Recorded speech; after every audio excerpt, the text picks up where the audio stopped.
Di sini kami dari kelompok 8 akan mempresentasikan materi tentang kode etik profesi lainnya.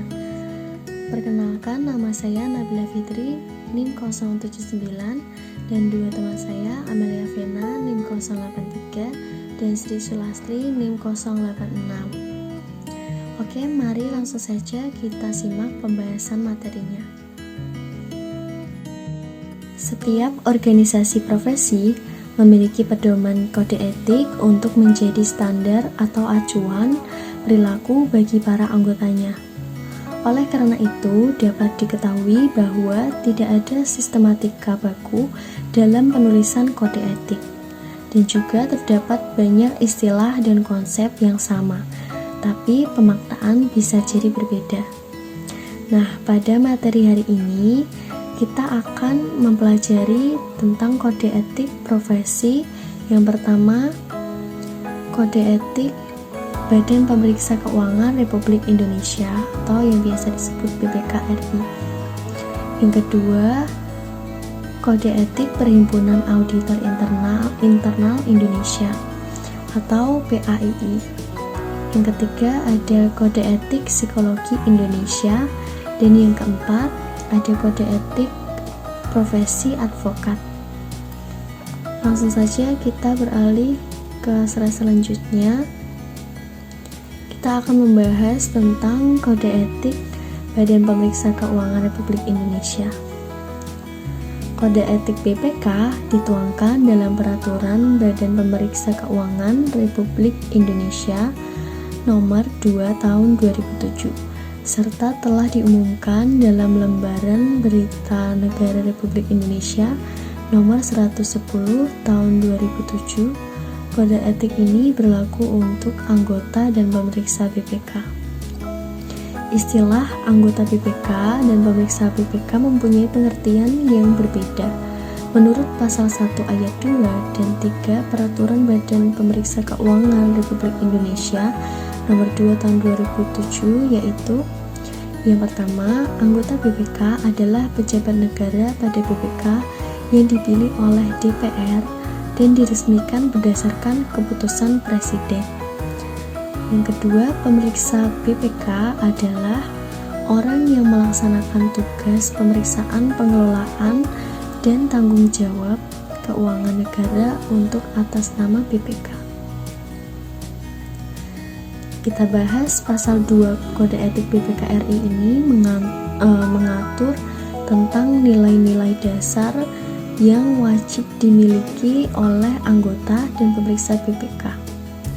Nilai-nilai dasar ini terdiri dari yang pertama, mematuhi peraturan perundang-undangan dan peraturan kedinasan yang berlaku. Yang kedua, mengutamakan kepentingan negara di atas kepentingan pribadi atau golongan. Yang ketiga, menjunjung tinggi independensi, integritas, dan profesionalitas. Yang keempat, menjunjung tinggi martabat, kehormatan, citra, dan kredibilitas BPK. Berikutnya, terdapat penalaran kode etik Badan Pemeriksa Keuangan. Yang pertama, ada kepentingan publik.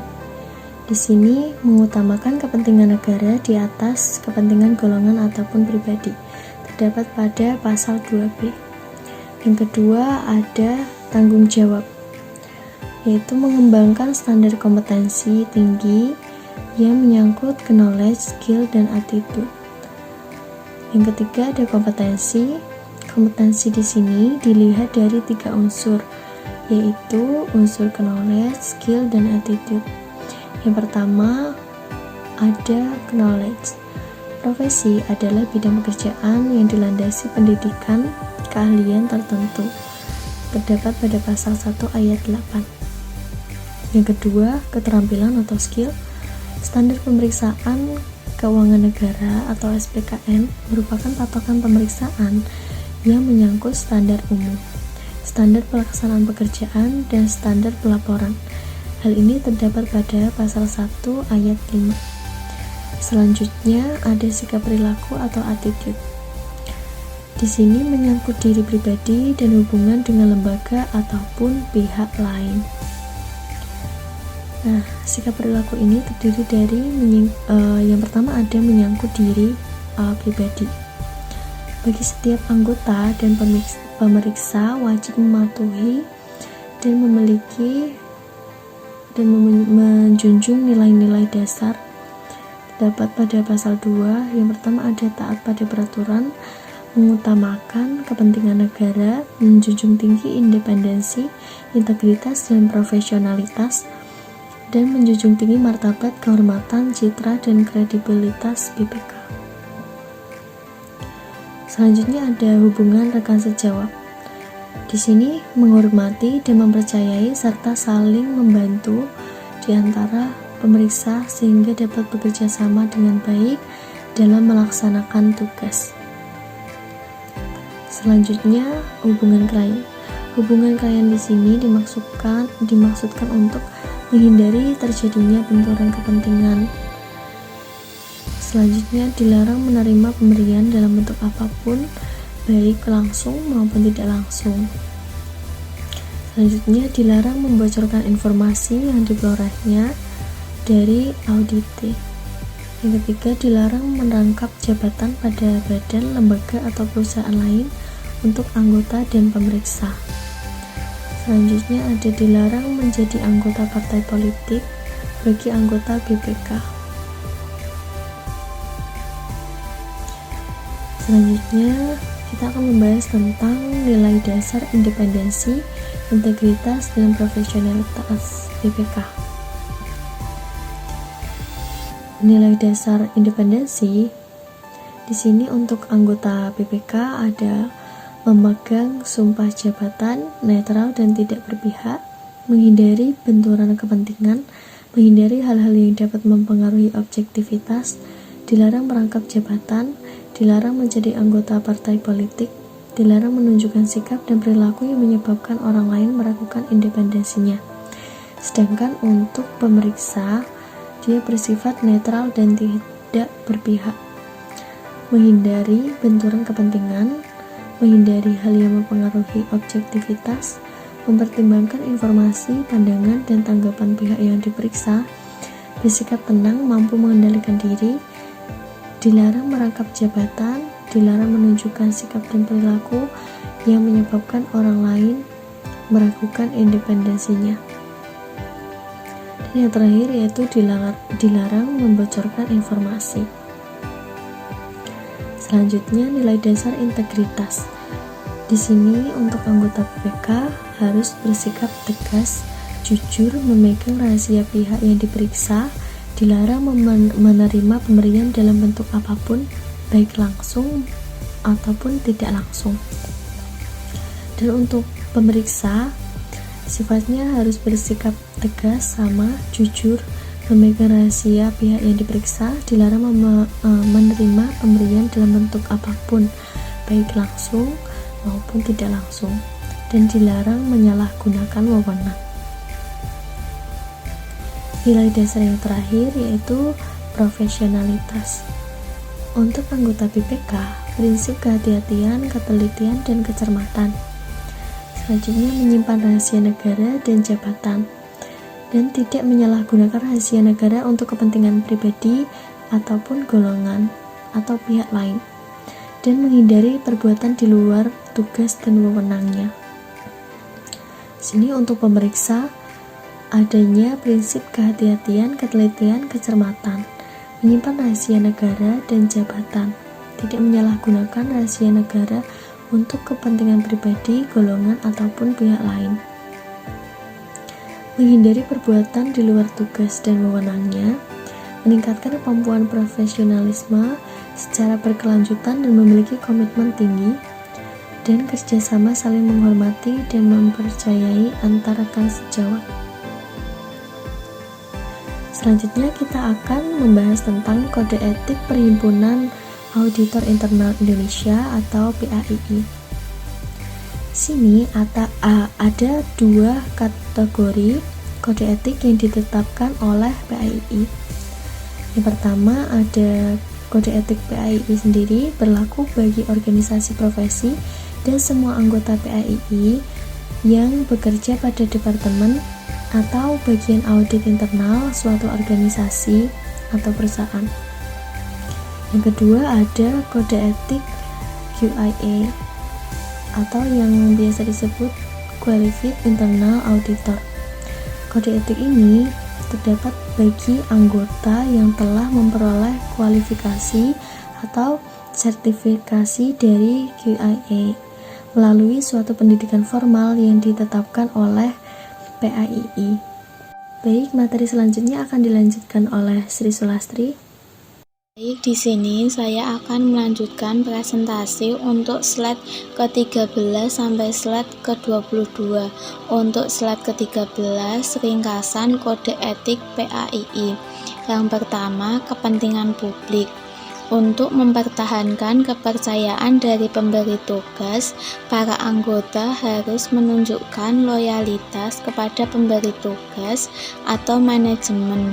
Walau demikian, anggota dilarang untuk mengambil bagian dalam kegiatan-kegiatan yang menyimpang atau melanggar hukum. Pasal 4. Yang kedua, tanggung jawab, mengembangkan standar kompetensi tinggi yang menyangkut pengetahuan, keterampilan, dan perilaku. Yang ketiga, kompetensi. Dilihat dari 3 unsur kompetensi, pengetahuan, keterampilan, dan perilaku. A. Pengaturan atau knowledge secara implisit diungkapkan. B. Keterampilan atau skill. 1.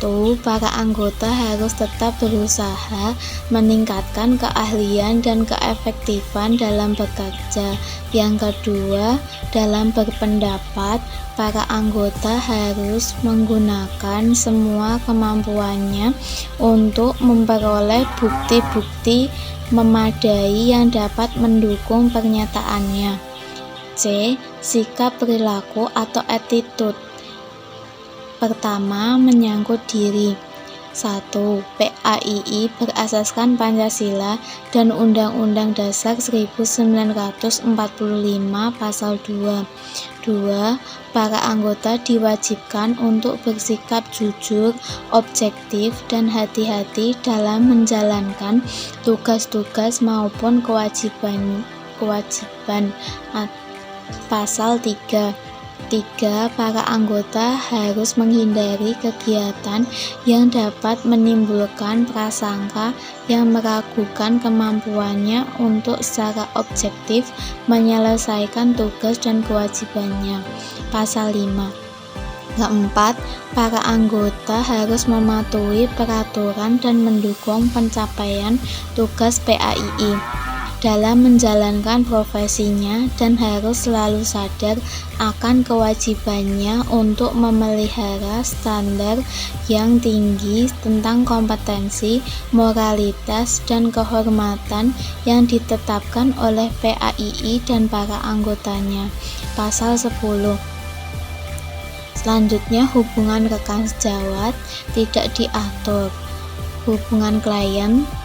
Pertama, para anggota dilarang untuk menerima imbalan atau hadiah dari pemberi tugas, klien, pelanggan, atau relasi bisnis pemberi tugas kecuali yang menjadi haknya. Pasal 6. Hubungan lain tidak diatur, pengawasan tidak diatur. Kode etik PAII terlihat sangat singkat dan sederhana. Karena terlalu singkat dan sederhana, ada beberapa hal yang pengaturannya tidak jelas atau tidak lengkap, yaitu pertama, kompetensi yang menyangkut persyaratan pengetahuan minimal yang diperlukan melalui pendidikan formal tidak diatur secara eksplisit. Yang kedua, tanggung jawab profesi auditor internal hanya disebutkan kepada pemberi tugas atau manajemen. Tidak ada pernyataan yang menyebutkan hubungannya dengan atau dampaknya bagi kepentingan umum yang lebih luas. Yang ketiga, tidak ada pasal yang mengatur hubungan dengan rekan sejawat dan hubungan lainnya. Yang keempat, tidak ada pasal yang mengatur tentang pengawasan dalam hal penyimpangan terhadap kode etik yang dilakukan oleh anggotanya. Kemudian kode etik psikologi Indonesia. Kode etik ini berlaku bagi ilmuwan psikologi dan psikolog. Kedua profesi ini dibedakan berdasarkan latar belakang pendidikan mereka, di mana latar belakang pendidikan ini menentukan boleh atau tidaknya seseorang melakukan praktik psikologi. Para ilmuwan psikologi dalam batas-batas tertentu dapat memberikan jasa psikologi, tetapi tidak boleh menjalankan praktik psikologi. Praktik psikologi hanya boleh dilakukan oleh para psikolog. Selanjutnya, ringkasan proses penalaran kode etik psikologi. Ciri profesi 1. Kepentingan publik. Kode etik psikologi mengabadikan pengetahuan tentang perilaku manusia bagi kesejahteraan manusia atau pembukaan. Yang kedua, mengutamakan kepentingan umum dari pribadi atau golongan, pasal 14A. Yang kedua, tanggung jawab. Pentingnya setiap ilmuwan psikologi dan psikolog mempunyai rasa tanggung jawab dan menyangkut kompetensi, objektivitas, kejujuran, integritas, bersikap bijak, dan hati-hati. Pasal 2. Yang ketiga, kompetensi, mencakup pengetahuan, keterampilan, dan perilaku. 3.1 Pengetahuan atau knowledge.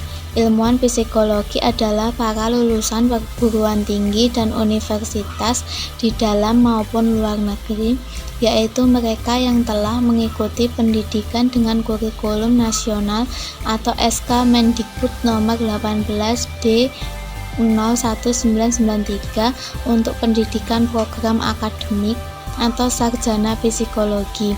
Lulusan pendidikan strata S2 atau dan strata 3 atau S3 dalam bidang psikologi yang pendidikan strata atau S1 diperoleh bukan dari Fakultas Psikologi. Ilmuwan psikologi yang tergolong kriteria tersebut dinyatakan dapat memberikan jasa psikologi, tetapi tidak berhak dan tidak berwenang untuk melakukan praktek psikologi di Indonesia. 3.2 Keterampilan atau skill. Psikologi adalah sarjana psikolog yang telah mengikuti pendidikan tinggi psikologi strata 1 atau S1 dengan kurikulum lama atau sistem paket murni perguruan tinggi negeri atau PTN atau sistem kredit semester atau SKS PTN atau kurikulum nasional atau SK Mendikbud nomor 18/D/0/1993 yang meliputi pendidikan program akademik atau sarjana psikologi dan program pendidikan profesi atau psikolog atau kurikulum lama perguruan tinggi swasta atau PTS yang sudah mengikuti ujian negara sarjana psikologi atau pendidikan tinggi psikologi di luar negeri yang sudah mendapat akreditasi dan disetarakan dengan Psikolog Indonesia oleh Direktorat Pendidikan Tinggi atau Dikti Departemen Pendidikan Nasional atau Depdiknas RI. 3.3 Sikap perilaku atau attitude, menyangkut diri atau pribadi. Pertama, kesadaran diri tentang Pancasila dan UUD 1945. Yang kedua, mengindahkan etika dan nilai-nilai moral yang berlaku di masyarakat, pasal 4A. Yang ketiga, menjaga cita profesi, pasal 4B. Yang keempat, memiliki objektivitas, kejujuran, integritas, bersikap bijak, dan hati-hati, pasal 2. Kemudian hubungan rekan sejawat. Yang pertama, saling menghormati dan menjaga hak-hak serta nama baik rekan sejawat, pasal 5A. Yang kedua, saling memberi umpan balik, pasal 5B. Yang ketiga, saling mengingatkan untuk mencegah pelanggaran kode etik, pasal 5C. Yang 4. Menghargai karya cipta rekan sejawat atau pihak lain, pasal 15. Yang selanjutnya, hubungan klien. Melindungi klien dari akibat yang merugikan sebagai dampak pemberian jasa atau praktik yang dilakukan, pasal 8C. Kedua, melindungi kerahasiaan data klien kecuali ada persetujuan klien atau ada hubungannya dengan pihak yang berwenang, pasal 12.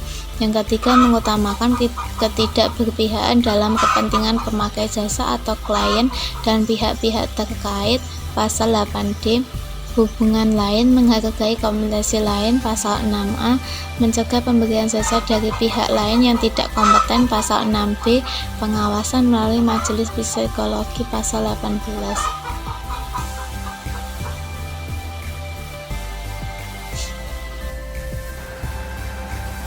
Slide berikutnya, kode etik profesi advokat. Advokat merupakan salah satu profesi di bidang hukum, sebagaimana dikatakan oleh Abdul Qadir Muhammad pada tahun 2006. Peraturan hukum mengatur dan menjelaskan bagaimana seharusnya A. Seorang legislator menciptakan hukum, B. Seorang pejabat melaksanakan administrasi negara, C. Seorang notaris meluruskan harga kontrak-kontrak harta kekayaan, D. Seorang polisi dan jaksa menegakkan ketertiban hukum, E. Seorang pengacara membela kliennya dalam menginterpretasikan hukum, F. Seorang hakim menerapkan hukum dan menetapkan keputusannya, G. Seorang pengusaha menjalankan kegiatan bisnisnya, H. Seorang konsultan hukum memberikan nasihat hukum kepada kliennya, I. Bagaimana seharusnya seorang pendidik hukum menghasilkan hukum itu sendiri.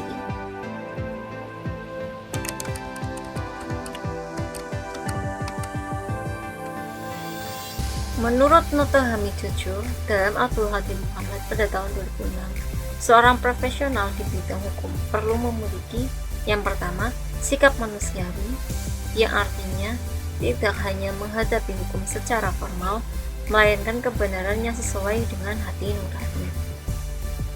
B. Atau yang kedua, sikap adil, artinya mencari kelayakan yang sesuai dengan perasaan masyarakat. Yang ketiga, sikap patut, yang artinya mencari pertimbangan untuk menentukan keadilan dalam suatu perkara konkret. Yang keempat, sikap jujur, artinya menyatakan suatu hal benar menurut apa adanya, serta menjauhi yang tidak benar dan tidak patut.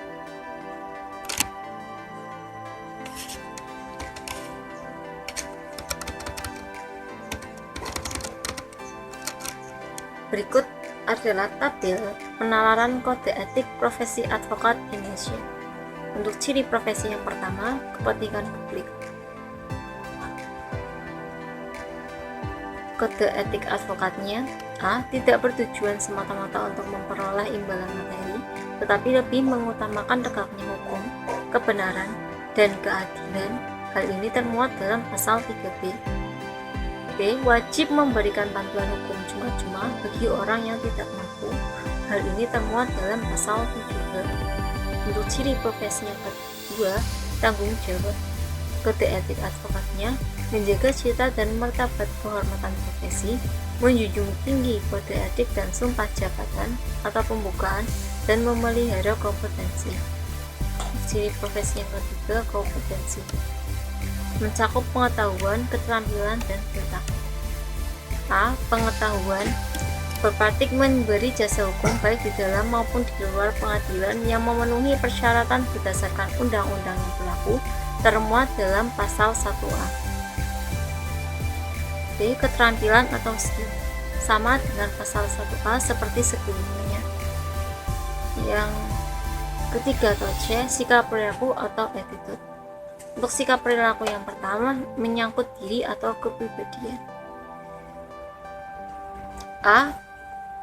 Bertakwa kepada Tuhan Yang Maha Esa, bersikap satria, jujur, serta menjunjung tinggi hukum dan undang-undang. Atau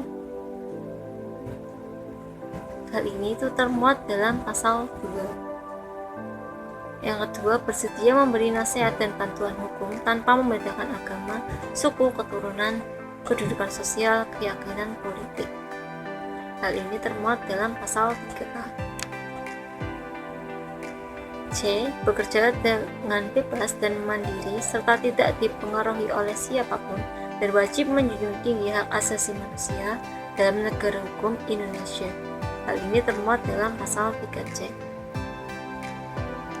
D. Tidak dibenarkan melakukan pekerjaan lain yang dapat merugikan kebebasan, derajat dan martabat advokat. Hal ini termuat dalam pasal 3F. E. Bersikap sopan terhadap semua pihak. Hal ini termuat dalam pasal 3H.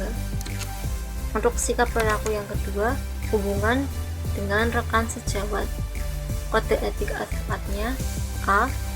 Memegang teguh rasa solidaritas sesama advokat dan wajib membela secara cuma-cuma teman sejawat yang diajukan sebagai tersangka dalam perkara pidana. Hal ini termuat dalam pasal 3D dan 3E. B.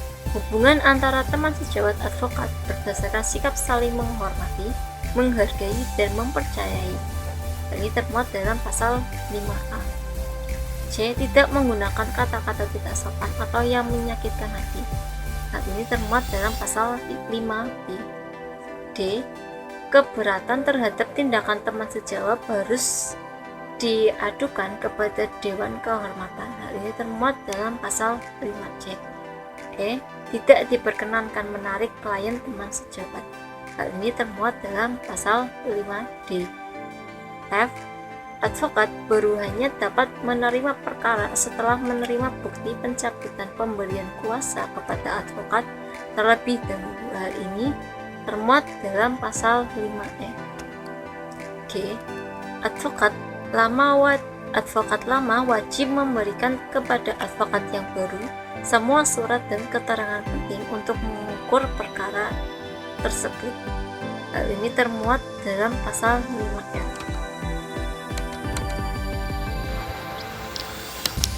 Untuk sikap perilaku yang ketiga, hubungan lain. Kode etik advokatnya: A. Sebagai profesi mulia, advokat dalam menjalankan profesinya di bawah perlindungan hukum, undang-undang, dan kode etik. Hal ini tercantum dalam pasal 8A.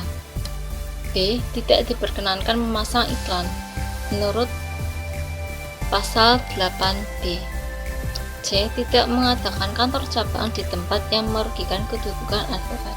Hal ini tercantum dalam pasal 8C. D. Tidak mengizinkan pencantuman namanya di papan nama, iklan, atau cara lain oleh orang bukan advokat. Tidak memperkenalkan diri sebagai wakil advokat. Hal ini tercantum dalam pasal 8D. E. Tidak mengizinkan karyawan yang tidak berkualitas mengurus sendiri perkara. Hal ini tercantum dalam pasal 8E. F. Tidak mempublikasikan diri melalui media massa. Hal ini tercantum dalam pasal 8F. G. Advokat dapat mengundurkan diri dari perkara yang diurusnya bila tidak dicapai kesepakatan dengan kliennya. Hal ini tercantum dalam pasal 8G. H. Tidak mengizinkan advokat, mantan hakim, atau panitera menangani perkara di pengadilan yang bersangkutan selama 3 tahun sejak ia berhenti dari pengadilan tersebut. Hal ini tercantum dalam pasal H. Untuk sikap perilaku yang keempat, pengawasan. Kode etik advokatnya: pengawasan atas pelaksanaan kode etik ini dilakukan oleh Dewan Kehormatan. Hal ini tercantum dalam pasal 9.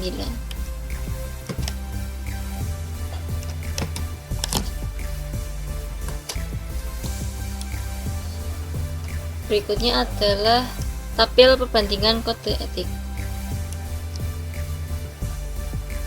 Untuk yang pertama, BPK memiliki penekanan kode etik pada independensi, integritas, dan profesionalitas. Yang kedua, PAII. Penekanan kode etiknya bersikap jujur, objektif, hati-hati, dan menghindari konflik kepentingan. Yang ketiga, psikologi. Memiliki penekanan kode etik pada menjaga kompetensi, objektivitas, kejujuran, integritas, bersikap bijak, dan hati-hati. Yang keempat, advokat. Memiliki penekanan kode etik pada bertakwa kepada Tuhan Yang Maha Esa, bersikap satria, jujur, tidak membeda-bedakan agama, suku, keturunan, kedudukan sosial, keyakinan politik, mandiri, serta tidak dipengaruhi oleh siapapun, dan menjunjung tinggi hak asasi manusia.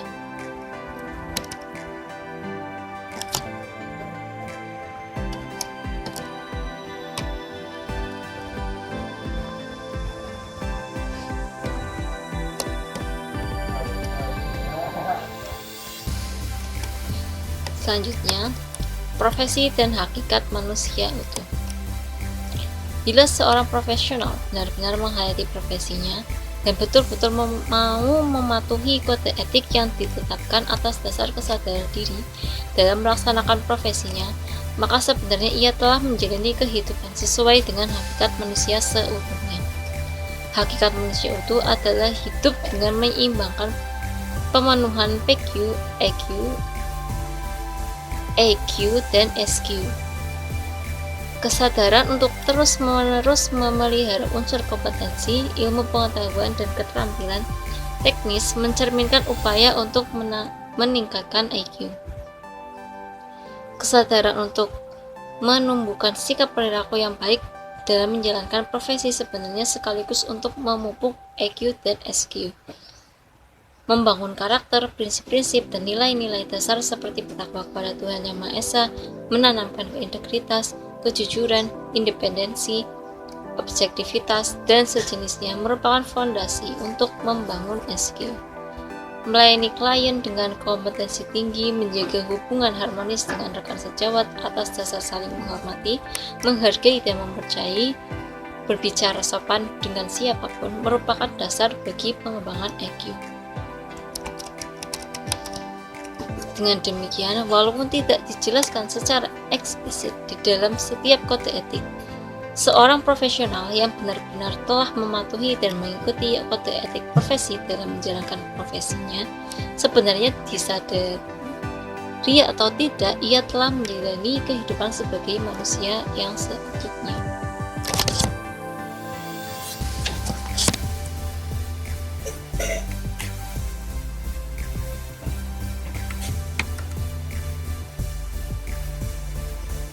Berikutnya disajikan contoh kasus. Kasus Mulia Lubis diberhentikan. Majelis Kehormatan Daerah Perhimpunan Advokat Indonesia atau DKI Jakarta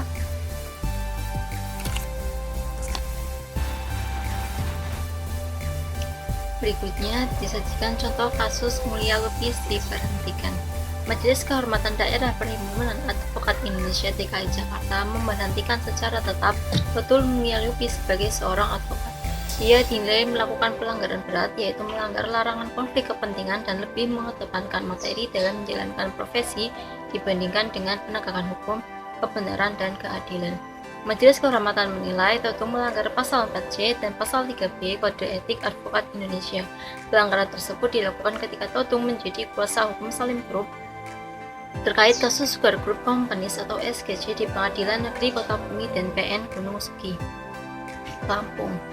Benturan kepentingan terjadi ketika pada tahun 2002 Toto menjadi anggota tim bantuan hukum Komite Kebijakan Sektor Keuangan atau TPH KKSK. Namun, MKT menilai ada benturan kepentingan saat Toto menjadi kuasa hukum SGC dan anggota TPH KKSK. Apalagi, dalam persidangan Toto menggunakan hasil legal audit TPH KKSK. Menurut Majelis Kepentingan BPN CG Menko CG, pemerintah RI terkait legal audit SGC seharusnya dipertahankan dan diselesaikan oleh Toto. Hal tersebut ditegaskan dalam pasal 8 ayat 1 dan 2 perjanjian TPH KKSK. Namun faktanya, Toto mengungkapkan sebagian isi TPH itu di PN Gunung Sugi dan Kota Bumi pada 14 Juni 2004 Dewan Kehormatan Pusat Ikatan Advokat Indonesia memberi peringatan keras kepada Tutung sehubungan dengan adanya iklan di media massa mengenai putusan pengadilan, tapi isi iklan berbeda dengan putusan pengadilan. Berikut ada beberapa pertanyaan. Yang pertama, apakah menurut Anda Majelis Kehormatan Daerah DKI Jakarta telah mengambil keputusan yang tepat dan adil? Nah, menurut pendapat kami, Majelis Kehormatan Daerah DKI Jakarta telah mengambil keputusan yang tepat dan adil, karena dalam kasus tersebut Tutong telah melanggar Kode Etik Advokat Indonesia dengan membocorkan sedikit informasi terkait hasil legal audit SKJ, walaupun dalam kasus tersebut Tutong telah selesai menjabat TBH KKSK di SKJ. Bagaimanapun juga, sebagai seorang advokat, Tutong seharusnya tetap mempertahankan dan merahasiakan hasil legal audit SKJ. Kemudian sebagai seorang advokat juga seharusnya mengutamakan tegaknya hukum, kebenaran, dan keadilan. Selain itu, dalam kasus tersebut, Tutong tidak mengindahkan peringatan sehubungan dengan adanya iklan di media massa mengenai putusan pengadilan, di mana isi iklan tersebut berbeda dengan putusan pengadilan. Seorang advokat tidak seharusnya memberikan informasi berbeda, apalagi menyangkut putusan pengadilan. Pertanyaan yang kedua, apakah menurut Anda reaksi yang disampaikan oleh Tutong Mulia Lubis di media massa dalam menanggapi keputusan majelis adalah wajar dan dapat dibenarkan? Menurut pendapat kami, reaksi Tutong Mulia Lubis di media massa dalam menanggapi keputusan majelis tidak wajar dan tidak dapat dibenarkan. Menurut pendapat penulis, reaksi Tutong terlalu berlebihan karena sebagai seorang advokat yang sudah jelas melanggar kode etiknya, tidak seharusnya bereaksi seperti itu. Untuk pertanyaan yang ketiga, bagaimana pendapat Anda atas pertanyaan Tutong yang merasa dirinya tidak melanggar kode etik advokat? Nah, menurut pendapat kami, seharusnya Tutong Mulia Lubis introspeksi diri terlebih dahulu, karena dalam kasus tersebut Tutong telah melanggar kode etik sebagai advokat, yaitu melanggar larangan konflik kepentingan dan lebih mengedepankan materi dalam menjalankan profesi dibandingkan dengan menegakkan hukum, kebenaran, dan keadilan. Baiklah, sekian pembahasan yang dapat kami sampaikan. Kurang lebihnya kami mohon maaf. Wassalamualaikum warahmatullahi wabarakatuh.